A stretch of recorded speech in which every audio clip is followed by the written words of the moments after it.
I mean, it could just be junk metal, but it looks kind of, it's in the shape of something interesting, so we'll see. I don't know. I'll clean it up, and if it is anything interesting, I'll throw it in at the wrap-up at the end. If not, it's going to the pouch. I don't know if you guys can tell, but it's getting crazy out here. Oh my god. This is nuts.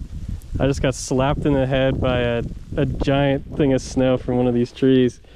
So yeah, it's getting crazy.